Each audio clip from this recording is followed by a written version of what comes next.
अस्सलाम वालेकुम दोस्तों, मेरा नाम शहनाज है। आपने देखा होगा कि बकरा ईद के मौके पर दुनिया भर के मुसलमान कुर्बानी करते हैं। इसके पीछे क्या कहानी है, कुर्बानी क्यों की जाती है? हज़ारों साल पहले की बात है।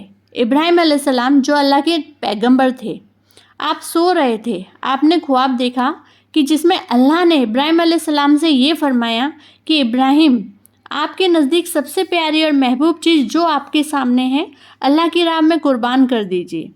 अल्लाह हमेशा अपने नबियों को आजमाता रहा है कि मेरा बंदा अल्लाह से ज़्यादा मोहब्बत करता है या उनकी दी हुई नेमतों से मोहब्बत करता है।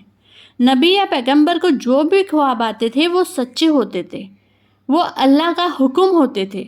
जब अल्लाह के हुक्म के मुताबिक आपने पहले 100 ऊँट कुर्बान कर दिए, लेकिन अल्लाह का वही ख्वाब उन्हें फिर से आया तो इब्राहिम अलैहिस्सलाम ने 200 ऊँट कुर्बानी और कर दी।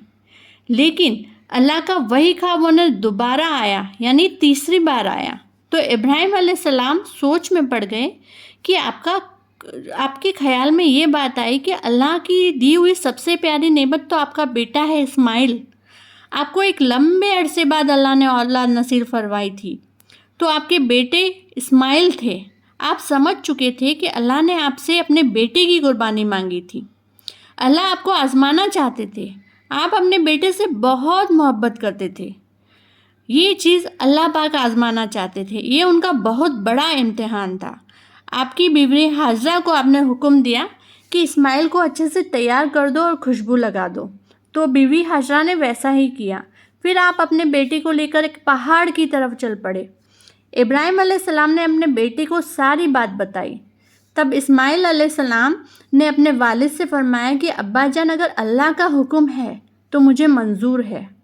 आप बस मेरे हाथ पैर बांध दीजिए और अपनी आंखों पर पट्टी बांध दीजिए, ताकि आप जब मेरी गर्दन पर छुरी चलाए तो ये करने से आप मुकर ना जाए। इब्राहिम अलैहिस्सलाम ने अपने बेटे के हाथ पैर बांध दिए, फिर अपनी आंखों पर पट्टी बांध दी। फिर जब आपने छुरी चलाई तो एक जानवर की आवाज़ सुनकर आप हैरान रह गए। जब आपने आंखों की पट्टी हटाई तो वहाँ एक दुम्बा ज़िबा हुआ था। इस्माइल अलैहिस्सलाम उसके पास खड़े मुस्कुरा रहे थे। तब आसमान से अल्लाह ने फरमाया कि इब्राहिम, आप अपने इम्तिहान में कामयाब हो गए। आपका ये इम्तिहान क़यामत तक याद रखा जाएगा। आपकी इस सुन्नत को हर साल याद किया जाएगा और अल्लाह की राह में कुर्बानी पेश की जाएगी। इसलिए मुसलमान हज के मौके पर हर साल कुर्बानी करते हैं।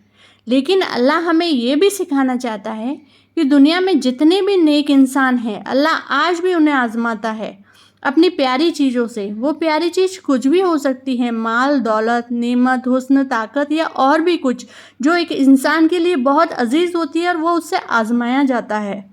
अल्लाह हमें भी अपनी आजमाइश पर खरा उतरने की तौफीक अता फरमाए। आमीन।